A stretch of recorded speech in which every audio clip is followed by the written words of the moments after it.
Сәлеметсіздер ме? Шетелдегі қазақтар каналымызға қош келдіңіз. Менің атым Анара Нұраханқызы. Канадаға орталық оқушылар қалайдан келіп оқуға түсуге болады? Бүгінгі тақырыбымыз осы жөнінде болмақшы.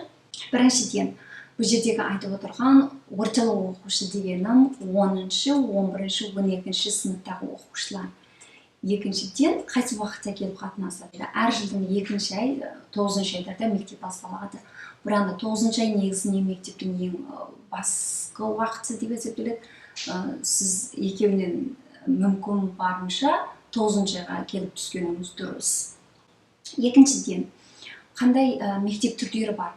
Канадада сіз орталық мектепке келетін болсаңыз, екі түрлі мектеп. Біріншісі private school. Private school дегеніміз жекелердің мектептері. Бұл жеке мектептердің өзінің ерекшелік жерлері бар. Мысалы, оның оқу сападары біршама жоғары, өйткені оның класстағы оқушылардың сандары аз болады. Одан сыртқы мектепке жатып оқиды. Жататын орны, тамақ орны бәрі мектептің ішінде, сондықтан оның басқаруға әрқандай жағдайдарда оңайырақ болады. Әсіресе шетелден келіп оқып жатқан балаларға ата-аналары алаңсыз болады, өйткені ол мектептен басқа жаққа көп жаққа шықпайды, қауіпсіз. Енді оның бір кемшілігі оқу қаражаты өте жоғары. Өйткені мынау жекелердің мектептері болғандықтан, сондықтан оқу қаражаты жоғары болады. Енді сіздің тіл қабілетіңізге де қарайды. Мысалы, сіз колледж, университетке келген кезде IELTS тіл нәтижеңізді тапсырасыз, сол сияқты мынандай орталық мектепке келген кезде де IELTS нөміріңізді, SSAT нөміріңізді, одан сырт оқуға түсердің алдында интервью болады, бұлай скрин арқылы, face-to-face, телефон болмаса компьютер арқылы сізбенен интервью қылады, сізбен сөйлеседі, сіздің тіл жағдайыңыз бәрі қандай екен, соған бір assessment болады. Ал екінші мектеп түрі жаңа айтты public school. Public school дегеніміз мемлекеттің ашылған орталығы болмаса бастауыш мектептері. Бұл мектептердің ішіндегі оқушылары өздерінің осы Канададағы оқушылар үшін ашылған. Сондықтан сіз ондай мектептерге келіп оқитын болсаңыз да болады. Бұл мектептердің өзінің ерекшелігі шетелден келіп оқып жатқан оқушылардың саны біршама аз. Сондықтан сіз нағыз ағылшын оқушылармен бірге оқитын боласыз. Олардың не үйреніп жатыр, солардың тұрмыстарына бәріне үйренесіз, бәр жағынан үйренетін боласыз. Мектеп ақысы да біршама төмен болады, жаңағы жекелердің мектептеріне қарағанда. Бір оқшамайтын жері, public school'дарда әрине оларда жатақ орындары жоқ. Сондықтан сіз баланың орталық оқушы болсаңыз да, болмаса бастауыштың балалары келіп оқитын болса, ата-аналары бірге келіп, болмаса бұл жердегі бір семьяларды тауып, семьяға, болмаса жатақ тауып, жатаққа орналастырып, содан кейін барып бастап оқиды. Енді бұл мектептерді қалайдан тапсыру керек, қалайдан осы мектептерге, оның қандай шарттары бар, соны айтып өтейік. Біріншіден, secondary school, жаңағы 9-шы, 10-шы, 11-ші, 12-ші сыныптар. Бұл енді әрине әр мемлекеттің орталау класстарының балаларының оқшамай бөлінген. Мысалы, кейбір мемлекеттерде 9-шы, 10-шы, 11-ші сыныптар деп айтылады, кейбір мемлекетте 10, 11, 12 деп айтылады. Бұл жердегіміз сол толық орта оқушыларына арналған программ. Қандай шарттары бар? Бірінші, сіз бұрынғы нәтижелеріңіз осы мектепке түсердің алдындағы 2 жылдағы сіздің бастауыш болмаса орталық мектеп. Бір жерде мысалы 7-8 класс болмаса 8-9 класстағы сіздің нәтижелеріңіз C+ болу керек, 65 балдан ары қарай жоғары болу керек. Әрине жоғары болған сайын өзіңізге жақсы, өйткені сіздің қабілетіңіз мектепте алып жүре алады дейтін мүмкіншіліктері жоғары деп есептейді. Екінші шарты letter of recommendation from a teacher or principal. Бұл сіздің өзіңіздің мұғаліміңізден болмаса мектеп бастықтарынан, әрине сізді танитын, білетін мектеп басшыларының бір таныстыру хаты керек. Өйткені бұл жерде сізді білмейді, сондықтан сіз қандай адамсыз, оқуды алып жүре ала ма, нәтижесі қандай, қиыншылыққа төзімділік немесі қандай деген сияқты сол әрқандай жағынан адамға деген бір баға беру керек. Бұл хатты сіздің мұғаліміңіз болмаса мектеп бастықтарына алуыңыз керек. Мектеп мұғалімдері болатын болса, мектеп орнының өзінің бір хат жазу немелері бар. Мысалы, астына мектептің атын қойылған, бұл мұғалімға қалайдан біз хабарласуымызға болады дейтін сияқты, адресі, телефон нөмірі деген сияқты, осының бәрін ішіне жазып кіргізу керек. Үшінші, сіздің ағылшын тіл қабілетіңіз. Бұл жерде ағылшын тіл қабілет дегені intermediate or higher level деп жазылған, орта жоғары қарайғы ағылшын тілінің нәтижесі. Бұл жерде толық жазылмаған қаншалықты нәтиже деген. Мүмкін ол әр жылы қандай оқушылар тапсырды, оқушылардың ағылшын тіл нәтижелеріне қарайды, сондықтан оны бір төте бір жауап бермеген. Ал қалайдан тапсыруға болады?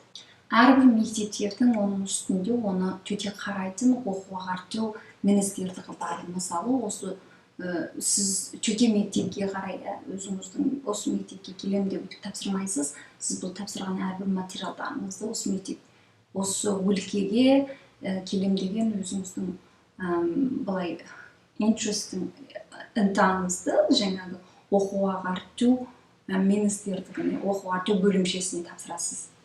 Бұл жерде керекті нәрсе бірінші жаңағы application form, оның үшін өзіңіздің жеке жағдайларыңызды кіргізесіз, одан соң паспортыңызды бересіз, туылған куәлігіңізді бересіз, осы ең жақын арадағы 2 жылдағы сіздің нәтижеңізді бересіз. Әр нәтижеңізді. Ол қазақша жазылған болатын болса, оны сөзді ағылшынға аудартуыңыз керек.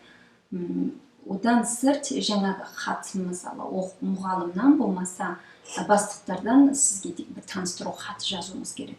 Осы нәрселерді торап арқылы тапсырасыз. Тапсырылып болған жағдайда сізге өттіңіз, болмаса өтпедіңіз, болмаса шарт бар ма, жоқ па деген осындай бір хат келеді.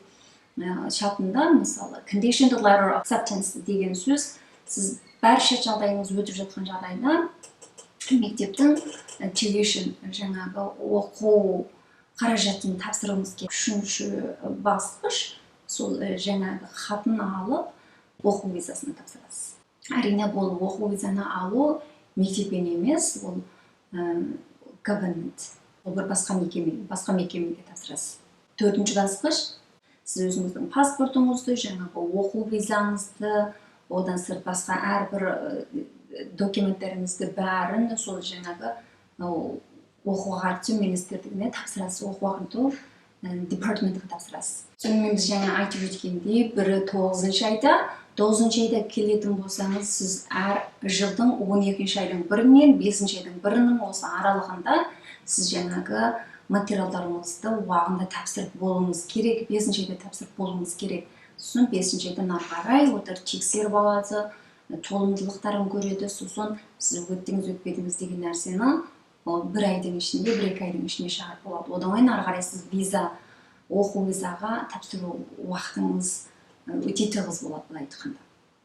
2-ші айда келем дейтін болсаңыз, сіз әр жылдың 8-ші айдың бірінен 11-ші айдың бірінің аралығында сол жаңағы материалдарыңызды тапсырып, өлкелік жаңағы оқу ағарту бөлімшесімен төте хабарласуыңыз керек, торап арқылы материалдарыңызды тапсыруыңыз керек. Сонымен тағы бір айтып өтейік, қандай материалдар керек? Бірінші жаңа айттық, біріншісі өзіңізді бір application form, бұл жерде жекелік жағдайыңызды, мысалы, аты-жөніңізді, туылған жылыңызды деген сияқты қайсы мектепке келесіз, әке-шешеңіздің жағдайларын бәрін жазасыз деген сияқты сондай бір графа бар, соны толтырасыз.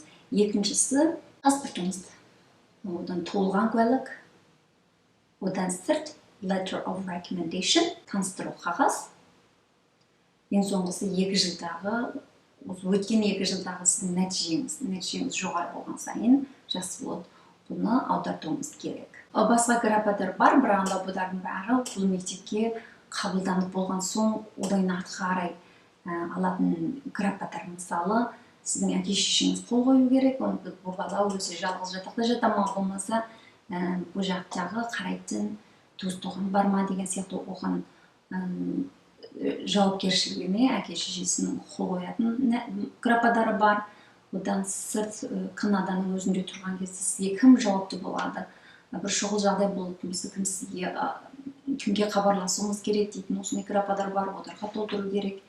Одан сырт сіз әзіргі тұратын адресіңіз қай жерде деген оны сіз келіп болған соң әрине мектепте болған қай жерде тұрасыз қолдарыңызды дәлелдеуіңіз керек, беруіңіз керек. Ал енді қанша ақша керек? Осыны керек. Біріншісі сіз торап арқылы жаңа материалдарыңызды тапсырған кезде тапсыру ақысы деп $350 дейді. Бұл жерде әрине сіз қандай қайсы өлкеге келдіңіз соңыңызға да байланысты.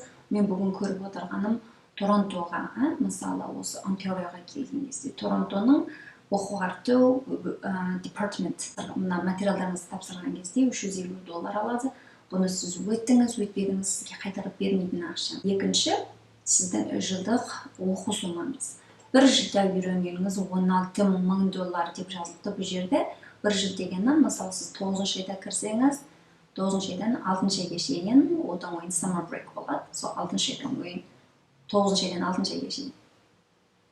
Сіз 2-шы айда келетін болсаңыз, 2-шы айдан келер жылғы 1-шы айға шейінгі аралықтағы оқу сомаңыз $16,000 Канада доллары. Ал кейбір жағдайда бір 3 айлық visiting студенттер болады, мысалы exchange болып келген осы жақтағы мектептерге келіп бір 3 айға шейін тұратын оқушылар болады. Сондықтан ол оқушылар бір маусымға үйренетін оқушылар. Олар үшін $8,000 деп жазылған бұл жерде. Ал сіз бұл ақшаларыңызды бәрін беріп тастағаннан кейін барып мектеп сізге толық шақырту хатын береді. Сол толық шақырту хатын алып болған соң сіз барып study виза, оқу визаңызды тапсырасыз. Сондықтан артында study виза, оқу визаңыз өтпей қалған жағдайда, қандай жағдай болады, кейбір кезде өтпей қалатын жағдай болады. Өтпей қалатын жағдай болатын болса, сіз мәлім бір уақыт бар, бұл уақыттың алдында мектепке хабарласатын болсаңыз, бұл жаңағы берген мектеп бұлыңызды қайтадан қайтарып береді. Ал сіз 30 күннен ары қарай асып кеткен болатын болса, жаңағы тапсырған ақшаңызды толық қайтарып ала алмайсыз. Сондықтан бұл уақытқа деген өте құрмет қылуыңыз керек. Басынан аяқ қай уақытта тапсырдыңыз, мектептердің сізге хабарласып тұрған email арқылы хабарласады, соларыңыз ғана қарап көріп, апдейт түсінуіңіз керек, мектептің не болып жатыр, қайсы уақытта не істеу керек деген нәрселер. Ал ақшаңызды қалайдан бересіз? Бұның бәрін торап арқылы бересіз. Бұны енді сіздерге кейін керек болып жататын болса, комментарийға жазыңыз. Сол кезде осы жөнінде қанық жауаптарын беріп, қанық бір видеоларды түсіріп беруіне болады. Сонымен тағы бір рет айтып өтейік, бүгінгі тақырыбымыз толық орта оқушысы 10, 11, 12 сыныптағы оқушылар қалайдан Канадаға келіп, бұл жақтағы мектептерге түсіп оқуына болады дейтін тақырыпты айтып өттік. Сіздерде түсінбеген жағдайларыңыз болмаса, әлде көп сұрақтарыңыз бар болатын болса, комментарийға жазыңыз. Әрине, бұл да өте көп сұрақ болады деп ойлаймын, өйткені сіз үлкен адам емес, кішкене баланы, енді 9-шы орталаудың оқушысы болса да, ол да кішкене бала, ол бір басқа шетке барып оқыған кезде ол өте не істеу керек, қалай қылу керек дейтін әрине көп сұрақтар болады. Сондықтан сіз сұрағыңыз болса төменге жазыңыз.